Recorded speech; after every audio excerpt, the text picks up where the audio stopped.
حکومت ہند سعودی حکومت کے تعاون سے عازمین حج کے لیے فریضہ حج کی ادائیگی، جس میں سفر، طعام، قیام، میڈیکل سہولتیں شامل ہیں، انہیں اور زیادہ معیاری بنانے کے لیے حکومت کوشاں ہے۔ آداب ناظرین، میں ہوں عبدالحی خان۔ آج کے ہمارے پروگرام بیچ بحث میں آپ کا خیر مقدم ہے۔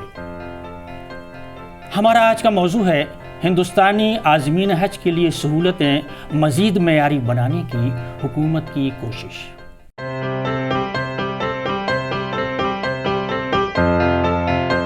ڈاکٹر سید شاداب حسین صاحب رضوی، آپ کا اسٹوڈیو میں خیر مقدم ہے۔ شکریہ۔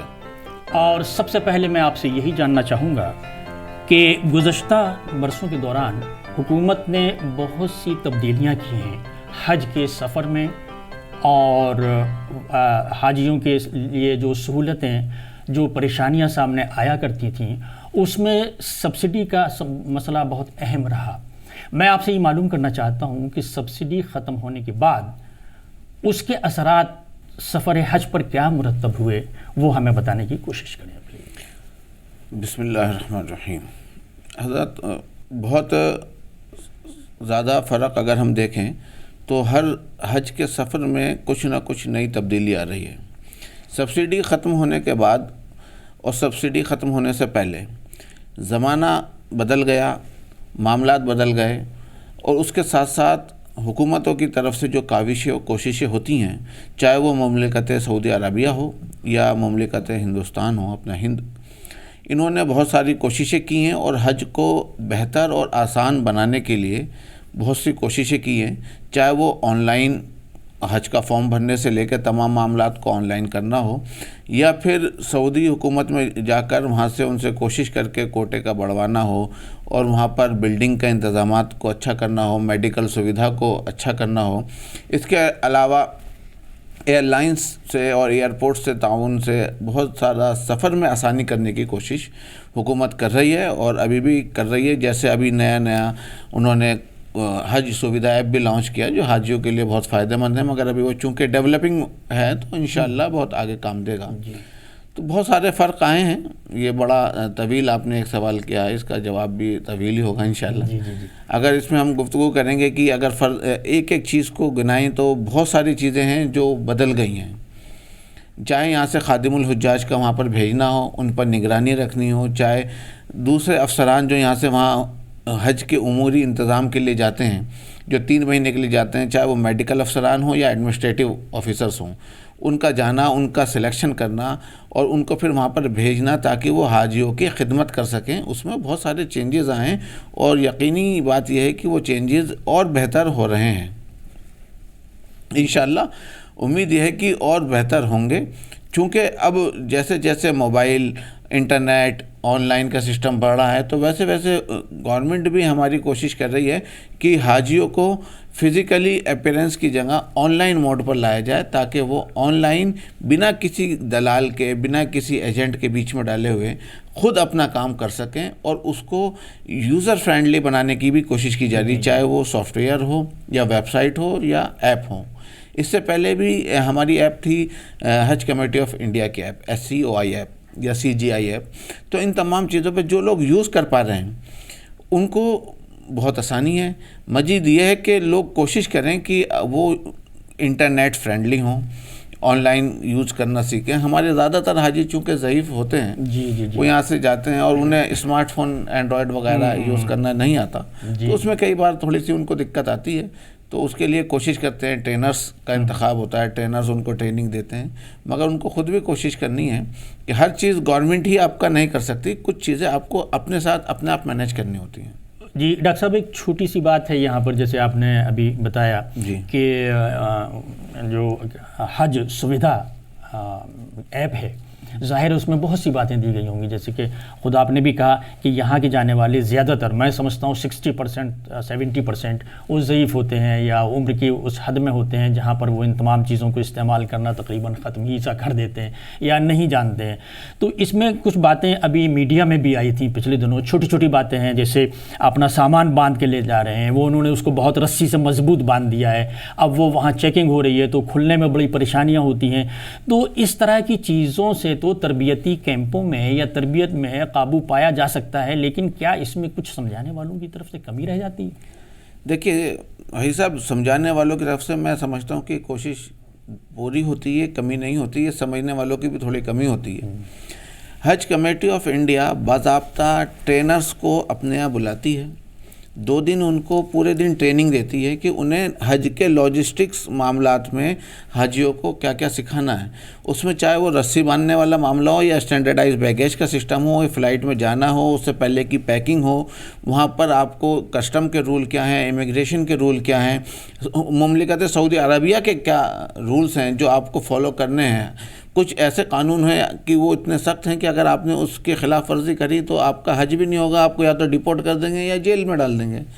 تو میں یہ کہنا چاہتا ہوں آپ کے چینل کے مادھیم سے کہ جو حاجی حضرات ہیں برائے کرم وہ ٹریننگ ضرور لیں جو حج کمیٹی آف انڈیا کے ذریعے ان کے ٹرینرز آپ کو دیتے ہیں، کیونکہ ہوتا یہ ہے کہ وہ ٹریننگ میں بلاتے تو ہیں، میرا خود کا تجربہ یہ ہے کہ اس میں 60% میکسیمم 70% تک ہی لوگ ٹریننگ لینے آتے ہیں، یا پھر وہ اپنے کسی عالم سے سیکھتے ہیں۔ عالم سے آپ بالکل حج کو سیکھیے، آپ سیکھ سکتے ہیں، مگر یہ عالم حضرات نہیں بتا پائیں گے کہ ایئر لائنس میں آپ کو کون سا لکوڈ لے کے جانا ہے، کون سا کھانے کا سامان لے کے جانا ہے، پاور بینک کہاں رکھنا ہے، رسی آپ کو کیوں نہیں باندھنی ہے، کیونکہ رسی باندھنا سخت منع ہے، وہاں ایئرپورٹ پہ کھلتی ہے تو لامحالہ حاجی کو تکلیف ہوتی ہے، کیونکہ وہ بڑی محنت سے رسی جب باندھتے ہیں نا تو وہ حاجی کے رشتہ دار باندھتے ہیں۔ میرا اپنا ذاتی تجربہ ہے ایئرپورٹ پر، اور وہ اس طریقے سے باندھتے ہیں کہ اب جیسے یہ کبھی کھلے گا ہی نہیں، بڑے دل سے حاجی کی خدمت کرنی ہوتی ہے نا انہیں، تو وہ ایک ادھر سے باندھو، 2 ادھر سے باندھو، کہ اگر حاجی خود بھی وہاں کھولنے کے لیے بیٹھے تو اسے 15 منٹ 20 منٹ اس میں لگ جائیں، یا اس کو کاٹ کر یا اسے کاٹ کے کھولے۔ تو اب ایئرپورٹ پہ اتنا ٹائم نہیں ہوتا، وہ بلیڈ مار کے کاٹ دیتے ہیں، تو اس کی جگہ اگر وہ ریپ کر کے لائیں گے، پولی ریپ، تو انہیں آسانی ہوگی۔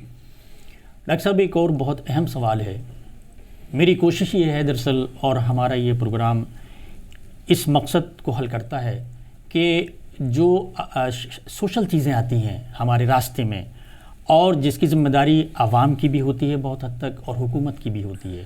ابھی آپ کو یاد ہوگا بہت اچھی طرح اس میں فروری میں سعودی حکام بھی تھے اور خود ہماری اسمرتی ایرانی تھیں وزیر جو ہیں اس کی، اور وہ باقاعدہ بیٹھ کر ان میں بات چیت ہوئی تھی، کچھ معاہدے بھی ہوئے تھے، اور اس میں جو ہے نا بہت سی چیزیں، میڈیکل کا معاملہ ہے، انشورنس کا معاملہ ہے، اور وہاں پر ٹھہرنے کا جو فیسلٹیز ہیں اس پر بہت سی باتیں ہوئی تھیں۔ لیکن ہوتا کیا ہے کہ بات چیت تو ہوتی ہے لیکن اس کے بعد اس پر عمل درآمد جو ہے صحیح ڈھنگ سے نہیں ہوتا، تو اس میں کیا دقت ہے، کہاں پر ہوتی ہے وہ دقت؟ حالانکہ وہ کوارڈینیشن بھی سعودی افسران سے رہتا ہے، اس کے باوجود بھی شکایتیں ایسی کہ ہمیں بہت چھوٹا کمرہ ملا، یا ہم ایک کمرے میں کئی فیملیز تھیں، نہیں ہونی چاہیے تھیں۔ اس کے پیچھے کیا ہے؟ دیکھیے، سعودی گورنمنٹ کے رول بہت سخت ہیں اور وہ اس معاملے میں بالکل بھی اپنے یہاں کمپرومائز نہیں کرتے۔ انہوں نے ایک رول نکال دیا کہ اتنے بائی اتنے کا ایریا ایک حاجی کو چاہیے اس روم میں یا مینا کے کیمپ میں، دونوں جگہ الگ الگ ہیں، تو وہ پورا ملتا ہے۔ پریشانی یہ ہوتی ہے کہ ہمارے حاجی حضرات یہاں سے بہت زیادہ ایکسپیکٹیشنس لے کے جاتے ہیں۔ دوسری چیز یہ ہوتی ہے کہ جو حاجی حضرات پہلے مدینہ شریف چلے جاتے ہیں، مدینہ شریف میں مرکزیہ میں ان کو 5 اسٹار ہوٹلز میں رہائش ملتی ہے، پھر وہی اپنے ذہن کو بنا لیتے ہیں کہ ہمیں مکہ میں بھی وہی رہائش ملے گی۔ حالانکہ حج کمیٹی اس چیز کو اچھی طرح سے واضح کر دیتی ہے کہ ہم آپ کو مکہ میں عزیزیہ میں روکیں گے، وہاں پر آپ کو فرنشڈ اپارٹمنٹ میں روکیں گے، تو وہ سہولتیں نہیں ہوں گی۔ تو پریشانی سمجھنے کی ہے۔ کوارڈینیشن میں یہ ہوتی ہے کہ دونوں حکومتیں بہت اچھی طرح سے انتظام کرتی ہیں، ہاں کچھ کمیاں افسران کے بیچ میں رہ جاتی ہوں گی امپلیمنٹ کرنے میں، مگر کچھ کمیاں ہمارے پاس بھی ہوتی ہیں کہ اگر ہمارے کو کوئی چیز پرابلم آ گئی، ہم اپنے گھر پہ ہیں، اپنے ملک میں ہیں، ہمیں کوئی پرابلم آتی ہے تو ہم کہیں ولولہ کرنے جاتے ہیں، نہیں، ہم کوشش کرتے ہیں کہ اس پرابلم کو مینیج کر لیں. تو اگر ہم جو حج کا بنیادی مقصد ہے صبر، اگر اس کے ساتھ کام کریں تو انشاءاللہ وہ پریشانی آپ کو نہیں آئے گی. اگر کہیں دقت ہے، کیونکہ 2 لاکھ حاجی یہاں سے جا رہے ہیں، 2 لاکھ حاجی دوسرے ملک سے جا رہے ہیں، 2.5 لاکھ حاجی کسی اور ملک سے جا رہے ہیں، تو کم و بیش 40-50 لاکھ کا مجمع ہوتا ہے. اور اتنے کثیر مجمع میں انتظامات ان کے بہت اچھے ہیں. میں بالکل بھی انتظامات پر انگلی نہیں اٹھاؤں گا. دونوں حکومتوں کے، حکومت ہند کے بھی اور مملکت سعودی عربیہ کے بھی. اس کے علاوہ وہاں کے جو لوگ ہیں وہ خود بھی حاجیوں کی خدمت کرتے ہیں. میں نے خود گاڑیوں پر لکھا ہوا دیکھا خدمت الحاج شرف حالنا، کہ انہوں نے اس بات کو اپنے لیے شرف مان لیا کہ ہم حاجیوں کی خدمت کریں. تو جب انسان کسی کام کو خدمت کے جذبے کے ساتھ کرتا ہے تو بے شک اس میں اس کا خلوص شامل ہوتا ہے. تو ہمیں سمجھنا چاہیے کہ اگر کہیں پرابلم ہے تو اس کو جا کر ہم ریکٹیفائی کر لیں. ہو سکتا ہے کہیں تھوڑی بہت انسانی بشری تقاضے کی وجہ سے کمی رہ گئی ہو. ایک اور مسئلہ سامنے ہے، اور آپ چونکہ انتظامیہ میں بھی رہے ہیں اور ابھی بھی آپ دیکھ رہے ہیں بہت سی چیزوں کو. ایک سب سے اہم مسئلہ یہ ہے کہ حاجیوں کو جو کرنسی رکھنے کے لیے ہندوستانی جو اس کی حد مقرر کی گئی ہوتی ہے، یا وہ اپنے ساتھ لے جاتے ہیں، پھر وہاں پر جا کے انہیں کوئی خرید فروخت کرنی ہوتی ہے، یا حکومت ہی کسی چیز کی کمی ہو گئی، فیس کی کہیں کمی ہو گئی، یا کہیں پر چارجز لگنے ہیں تو وہ ریال میں مانگتے ہیں شاداب صاحب. تو اب سوال یہ ہے کہ بہت سے بیچارے ایسے ہیں جنہیں ریال کا ایکسچینج نہیں کر سکتے، یا وہ بینکوں میں جا کے لائن نہیں لگا سکتے، یا انہیں پتہ ہی نہیں، حالانکہ وہاں پر ان کے پاس خدمت کرنے والے ہوتے ہیں. اس کے باوجود بھی اس طرح کی دقتیں سامنے آتی ہیں. تو آپ اس چینل کے تعلق سے یہ بتائیے نا کہ جو لوگ جا رہے ہیں ان کو کس طرح کے انتظامات اپنے ساتھ لے کر جانا چاہیے اس پریشانی سے دور دیکھیے، کے لیے. پہلے تو حکومت ہند یہ کرتی تھی کہ حج کمیٹی آف انڈیا باضابطہ ٹینڈر نکالتی تھی، اور وہ کوئی نہ کوئی بینک، نیشنلائز بینک ہی لیتا تھا، اور 2100 ریال ایئرپورٹ پر حاجی کو دیے جاتے تھے جاتے وقت. اسی کے پیسے کو تبدیل کرا کے تاکہ وہ وہاں پر اخراجات کر سکیں. دوسری چیز یہ کہ حج کمیٹی یا حج مشن آپ سے کوئی بھی ایسی فیس وہاں پر نہیں لیتا. آپ سے یا تو یہاں پر زائد لے گا، بچے گا تو واپس آپ کو کرے گا، اور اگر کم پڑ گئے تو آپ کو میسیج بھیجے گا. جب آپ انڈیا آئیں گے تو آپ انڈیا میں ہی حج کمیٹی کے اکاؤنٹ میں ڈپازٹ کریں گے. آپ کو وہاں خریداری کرنی ہے تو آپ کو یہیں سے اپنا ذہن بنانا ہے کہ ہمیں کتنی خریداری کرنی ہے. اور وہ ذہن اس لیے آپ کو بنانا ہے اور اس چیز کو دھیان میں رکھتے ہوئے بنانا ہے کہ آپ کو ایئر لائنز نے 40 کلو وزن لانے کی اجازت دی ہے. آپ کے پاس کتنا وزن لانے کی گنجائش ہے؟ کیونکہ جب ہم ایئر لائنز کے کسی افسر سے ریکویسٹ کرتے ہیں کہ سر ان کا 2 کلو وزن بڑھا دیجیے، تو وہ کہتا ہے سر 2 کلو مجھے 800 کلو سنائی دیتا ہے، کیونکہ 400 لوگ ہیں. تو جب 2 کلو میں سب کا بڑھاؤں گا تو 800 کلو بڑھے گا. اور جہاز کو اڑنا ہے ہوا میں، اس میں ایندھن بھی لگنا ہے، اس کی اپنی ایک کیپیسٹی ہے.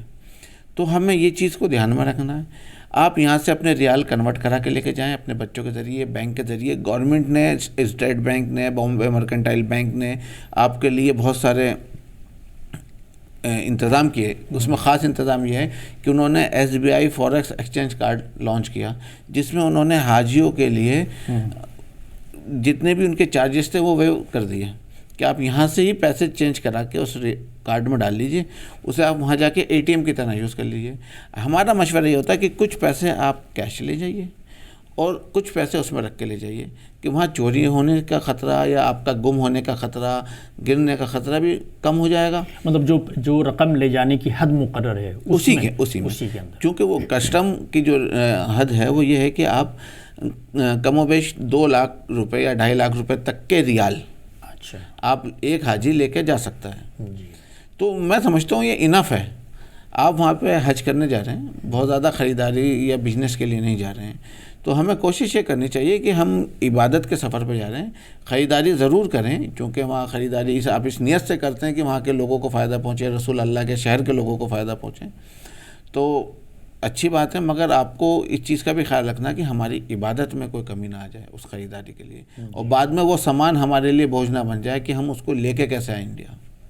کیونکہ سامان آپ کے بلڈنگ سے لے کے چلے جائیں گے ایئر لائنس والے، 2 دن پہلے لے جائیں گے، اور وہ کانٹا لے کر آتے ہیں، اسکیل اس پہ رکھتے ہیں. ایک بیگ رکھا 20 کلو کا، دوسرا بیگ رکھا 20 کلو کا، وہ جمع کر لیا. اب اس کے بعد آپ ان سے کچھ بھی کر لیجئے، اس سے اوپر وہ نہیں لیں گے. تو ہمیں اگر ایک پین بھی ہمیں خریدنا ہے تو اس چیز کا دھیان رکھنا ہے کہ اس میں وزن ہوتا ہے۔ ڈاکٹر صاحب ایک بہت اہم سوال جو میں تھوڑا سا اس سے ہٹ کے آپ سے کرنا چاہتا ہوں، جی، ہندوستان کے مسلمان دوسرے نمبر پر ہیں، سب سے پہلے انڈونیشیا آتا ہے، پھر ہندوستان، پھر پاکستان، اس کے بعد دوسرے ممالک۔ ہندوستان چوتھے نمبر پر ہے حاجیوں کی تعداد کے مطابق، جو کوٹا ہمارے پاس ہے وہ چوتھے نمبر کا ہے۔ سب سے پہلے انڈونیشیا ہے، اس کے بعد پھر پاکستان ہے، ہندوستان ہے، بنگلہ دیش ہے، پھر ہندوستان ہے۔ تو ایک تو یہ ہے کہ ظاہر ہے وہ تو کوٹے کے حساب سے، حالانکہ اور جگہوں کی تعداد کم ہے لیکن وہاں سے حجاج زیادہ جاتے ہیں۔ دنیا میں یہ چیز مشہور ہے کہ ہندوستان کے حاجی جو ہیں سب سے زیادہ ضعیف اور کمزور اور عمر رسیدہ ہوتے ہیں۔ تو اس سلسلے میں آپ کو خاص طور سے، مطلب میں مسلم کمیونٹی کی طرف آپ کی توجہ دلانا چاہتا ہوں، آپ کا میسج اس سلسلے میں ان مطلب نوجوان حجاج کو بھی بڑھانے کے لیے کیا ہو سکتا ہے؟ یہ کچھ ان کی تعداد بڑھے۔ اس میں ہمارے علماء اکرام بہت کام کر سکتے ہیں، کیونکہ ذہن سازی کرنا انہی کا کام ہے شرعی مسائل پر۔ اور حج تو اس وقت آپ کے اوپر فرض ہو جاتا ہے جب حج کے برابر آپ کی استطاعت ہو جائے، یعنی آپ کے پاس پیسہ آ جائے، آپ کے پاس اتنے وسائل آ جائیں کہ آپ حج کر سکیں۔ مگر ہمارے یہاں سوچ یہ ہے کہ میرے بیٹے کی شادی ہو جائے، میری بیٹی کی شادی ہو جائے، میں مکان بنا لوں، جب سب چیزوں سے فارغ ہو جاؤں تب میں حج کے لیے جاؤں۔ اور دیکھیے اللہ رب العزت کو تو جوانی کی عبادت پسند ہے بہت زیادہ، تو ہمیں کوشش یہ کرنا چاہیے کہ ہم جوانی میں ہی حج کریں۔ جب ہم جوانی میں حج کریں گے نا، جو آپ نے 3-4 سوال کیے پیچھے کہ یہ تکلیف ہوئی، رہنے میں تکلیف ہوئی، جانے میں تکلیف ہوئی، تو آپ جوانی میں جب حج کریں گے تو حج کے فرائض کے ساتھ ساتھ آپ حج کے واجبات تو ادا کریں گے، مستحبات، سنت، نفل جو چیزیں ہیں اس کو بھی آپ بہتر طریقے سے ادا کر پائیں گے۔ اور آپ جوانی میں حج کیجئے، جوانی میں حج کریں گے، آپ کو ایک اندر سے لذت آئے گی اس عبادت کی، اور اس کے بعد اس کی جو تشفی آپ کو ملے گی، اور آپ کے ذہن میں ایک حج کا مقصد جو اللہ اور اس کے رسول نے بیان کیا اس کا حصول ہوگا، وہ آپ کو بہت فائدہ دے گا زندگی میں۔ کیونکہ حج جو ہے نا ایک طریقے سے انسان کی ٹریننگ ہے، جو قرآن نے بتایا کہ حج جب آپ کرو تو صبر کرو، لڑائی جھگڑا مت کرو، ولا رفث ولا فسوق ولا جدال فی الحج، تو وہ آپ کی ٹریننگ ہے کہ آپ کو سماج میں آ کے کیسے رہنا ہے۔ تو جب آپ صبر کرنا سیکھ جائیں گے، آپ تحمل کے ساتھ رہنا سیکھ جائیں گے، لڑائی جھگڑے کو اوائڈ کرنا سیکھ جائیں گے، تو 40 دن کے جو آپ کی ٹریننگ ہوگی نا وہاں پہ، وہ انشاءاللہ آپ کی زندگی کو آپ کے سماج میں بہت بہتر بنائے گی۔ اور جو ضعیفی کا حج ہوتا ہے وہ تو بس اس امید کے ساتھ جاتے ہیں کہ ہمیں معاف کر دیجئے، پتہ نہیں ہمارا واپس آنا ہوگا یا نہیں ہوگا۔ اور میں نے خود اپنی آنکھوں سے دیکھا ہے کہ وہ بیچارے بمشکل تمام حج ہی کر پاتے ہیں۔ وہ جو حج کے 3 فرض اور 6 واجبات ہیں، تو وہ 3 فرض مشکل سے ادا کرتے ہیں، اور واجبات میں بھی کچھ چیزیں ایسی ہیں جو ان کی طرف سے کوئی اور ادا کرتا ہے، تو پھر آپ کو لذت بھی نہیں آئے گی، وہ تو صرف آپ کو جانا اور آنا ہے۔ آپ جوانی میں حج کیجئے، بہت ساری آسانیاں آپ کو ملیں گی اور اس عبادت کی لذت آپ کو ملے گی۔ ڈاکٹر صاحب ایک سوال میں آپ سے، اور وہ آخری ہے، وہ یہ ہے کہ ایک ٹرینر کی حیثیت سے، چونکہ آپ وابستہ بھی ہیں اور اس کے علاوہ سفر آپ نے وہاں کا بھی کیا ہے، وہاں کے حکام سے بھی ملے ہیں، ہندوستان کے لوگوں سے بھی آپ کا رابطہ رہتا ہے اس سلسلے میں، چونکہ ایک ایکٹیو رکن ہیں آپ۔ میں آپ سے یہ جاننا چاہتا ہوں کہ آپ کے تجربات حج کے تعلق سے، مطلب آپ کہاں دونوں حکومتوں کی بھی، میں نکتہ چینی کی بات نہیں کر رہا ہوں، یعنی جو انتظامات اور جو سہولتیں ہونی چاہیے اس میں آپ کہاں کس طرح محسوس کرتے ہیں؟ کیا کہیں کمی ہے یا کہیں پر زیادتی ہے؟ یہ ذرا سا آپ اپنی ذاتی رائے اس سلسلے۔ دیکھیے میری ذاتی رائے یہ ہے کہ انسان کبھی مکمل نہیں ہو سکتا، جی، مکمل تو صرف اللہ اور اس کے رسول کے ذات ہے، مگر ایک کوشش اور کاوش ہوتی ہے انسان کی، اور وہ ہم دیکھتے ہیں کہ دونوں حکومتیں اپنی طرف سے بہترین کوششیں کرتی ہیں حاجی کی سہولت کے لیے۔ ہر سال کچھ نہ کچھ نئے جدید مسائل سامنے آتے رہتے ہیں، کیونکہ دنیا بہت تیزی سے آگے بڑھ رہی ہے۔ کبھی ایک زمانہ تھا وہاں پر یہ پرابلم آتی تھی کہ صاحب موبائل چارج نہیں ہوتا، آج موبائل چارج ہونے کے لیے انہوں نے بہت سارے انتظام کر دیے۔ کسی زمانے میں ایک پرابلم آتی تھی کہ ٹاور نہیں آ رہے، آج وہ بھی انتظام کر دیے۔ کسی زمانے میں ایک زمانہ تھا کہ وہاں پر 8 تاریخ کو لوگ اپنے مشکیزوں میں پانی بھر کے لے کے جاتے تھے، آج آپ عرفات میں جائیں، پورا حاجی 40-50 لاکھ کا مجمع عرفات میں موجود ہے اور گرمی تیز پڑ رہی ہے، آپ اس وقت بھی وہاں پر پانی کے جو نل لگے ہوئے ہیں اس کو جب کھولیں گے تو اس میں سے آپ کو چلڈ واٹر ملے گا. تو یہ انتظام اچھے ہیں. یہاں اگر ہم یہاں سے حکومت کی بات کریں تو 1-1.5 لاکھ لوگوں کو ایک مشن کے طور پر یہاں سے بھیجنا، انڈین حج مشن کا وہاں قیام کرنا، CGI کا قیام کرنا، وہاں پر میڈیکل ڈسپینسریز کا قیام کرنا، وہاں برانچ آفیسز کا قیام کرنا، میڈیکل کوارڈینیشن ہو، چاہے آپ کا بیگیج مسپلیس سیل ہو، تو ان تمام چیزوں کو ایئر لائنس سے مینجمنٹ، بہت ساری کوششیں ہیں. مگر اس میں میرا اپنا مشورہ یہ حاجیوں سے کہ حاجی یہاں سے حج سیکھ کر جائیں، چونکہ حج سیکھ کر جانا یہ سنت رسول اللہ صلی اللہ علیہ وسلم نے فرمایا صحابہ سے کہ جسے حج کرنا ہو وہ مجھ سے سیکھ لے. اور ہمارے یہاں سے زیادہ تر حاجی جو یہاں سے جاتے ہیں وہ بنا سیکھے جاتے ہیں، وداؤٹ کوارڈینیشن جاتے ہیں، تو انہیں جا کے پھر وہ تکلیفیں ہوتی ہیں جن کی وہ شکایت حکومتوں کے اوپر منڈاتے ہیں. مثال کے طور پر ان کے بیڈ پر کوئی پرابلم آ گئی، بھئی 2 لاکھ لوگوں کا انتظام ہے، اگر 2-4 بیڈ یا کمرے میں یا AC خراب ہو گیا، ٹیکنیکل پرابلم ہے، تو اس کو شور مچانا شروع کرتے ہیں، صاحب ہمارا انتظام نہیں. آپ کے لیے وہاں حج کمیٹی آپ کو بتا رہی ہے کہ اگر آپ کے ساتھ یہ پرابلم آئے تو آپ نیئرسٹ اس آفس میں جا کر کمپلینٹ کر دیجیے، آپ کی وہ پرابلم دور ہو جائے گی. تو یہ تمام پرابلم، ہمارے بیمار پڑ گئے، ضعیفی کے عمر میں جا رہے ہیں، دوائیاں کھاتے ہوئے جا رہے ہیں، وہاں جا کے بیمار پڑ گئے، آپ کوئی بیٹا وہاں ہے نہیں جو دوسرا کمرے میں ساتھی ہے اسے حج کرنا ہے، وہ کسی حد تک آپ کی مدد کرے گا. تو اگر آپ اس چیز کو سمجھ لیں گے کہ صاحب پڑوس میں میرے ڈسپینسری ہے، آپ جا کے دوائی لے سکتے ہیں، آپ کی طبیعت ٹھیک ہو سکتی ہے، آپ اس کو ورس کنڈیشن میں نہیں لے کے جائیں. تو کوشش یہ کریں کہ حج کو بہتر کرنے کی جتنی حکومتیں کوشش کر رہی ہیں، حکومتوں کے ساتھ ساتھ ہمیں بھی ان کا تعاون کرنا چاہیے. اور اس تعاون میں اگر آپ کو کہیں کمی لگتی ہے تو سجیشن ضرور دیں، جیسے ہم لوگ بھی دیتے ہیں حکومت کو کہ صاحب اس سال یہ پرابلمس آئی ہیں، ان کا ریکٹیفیکیشن یہ ہو سکتا ہے. ہم سجیشن دیں، آرڈر نہ دیں. سجیشنس اور آرڈر میں فرق ہے. ہم لوگوں کا مزاج بن گیا کہ صاحب مجھے یہ صحیح نہیں لگا، اس کی جگہ یہ ہونا چاہیے، یہ نہیں. اس بات کو یہ جو حج سویدھا ایپ ہے اس میں بھی ہے اس کا پروویژن کچھ؟ جی، حج سویدھا ایپ میں تو بہت سارے پروویژن ہیں سر. اس میں اگر میں کہوں تو یہ حج سویدھا ایپ جو ڈیولپ کی ہے یہ انشاءاللہ اس سال بھلے ہی اتنا اس کا ریسپانس نہیں آیا، مگر اگلے حج میں اس میں بہت اچھا ریسپانس آئے گا، کیونکہ اس کے اندر جو آپشن ہے کہ آپ کا خادم الحجاج کہاں ہے اس کا آپ لوکیشن دیکھ سکتے ہیں، اس کا نمبر دیکھ سکتے ہیں، آپ کی بلڈنگ کا ایڈریس کیا ہے، آپ کی بلڈنگ کی لوکیشن کیا ہے، اور آپ کے ساتھیوں کی لوکیشن کیا ہے. آپ جو لوگ وہاں آپ نے سنا ہوگا کہ لوگ کھو جاتے ہیں، نہیں ملتے، تو اگر آپ کے پاس یہ سویدھا ایپ ڈاؤن لوڈ ہے تو کور ہیڈ یعنی ید کور کا دوسرا ساتھی، کور مطلب PNR ایک ہوتا ہے، تو اس کا جو دوسرا ساتھی ہے وہ اس کی لوکیشن دیکھ سکتا ہے کہ میرا دوسرا حاجی کہاں پر ہے. یا تو آپ اسے بلا لیں گے یا آپ اس کے پاس چلے جائیں گے. آپ کسی پریشانی میں ہیں، آپ راستہ بھٹک گئے، کھو گئے، بیمار ہیں، اس میں ایک SOS کا بٹن دیا ہوا ہے، آپ اس SOS کے بٹن کو کلک کیجئے اور اس میں 10 سیکنڈ کی ویڈیو یا آڈیو ریکارڈ کر دیجئے کہ مجھے کیا پرابلم ہے. وہ ڈائریکٹ حج کمیٹی حج مشن آفس میں فلیش کرے گا آپ کا میسیج، وہاں سے اسٹاف آپ سے کوارڈینیٹ کر لے گا. آپ کا سامان، اس کے لیے QR کوڈ انہوں نے اس پہ لگا دیا کہ اس کا آپ پرنٹ آؤٹ نکالیے اپنے سامان پر لگا دیجئے. اگر وہ آپ کا کہیں مس پلیس ہو گیا تو حکام اس QR کوڈ کو اسکین کر کے یہ جان جائیں گے کہ یہ سامان کس کا ہے اور وہ کہاں پر ہے اس وقت، اس کو وہاں تک پہنچانا ہے. آپ کا سامان کھو گیا، آپ اس پہ کمپلینٹ دے سکتے ہیں، آپ کو کوئی پرابلم ہے آپ اس میں بتا سکتے ہیں، آپ سجیشن دے سکتے ہیں، آپ نمبر اپڈیٹ کر سکتے ہیں. بے انتہا اس میں سہولت ہے. اور مجھے امید یہ ہے کہ آگے چل کر اس میں حج اپلیکیشن فارم کا بھی آپشن آئے گا کہ آپ اسی کے ذریعے فارم بھی بھر سکتے ہیں.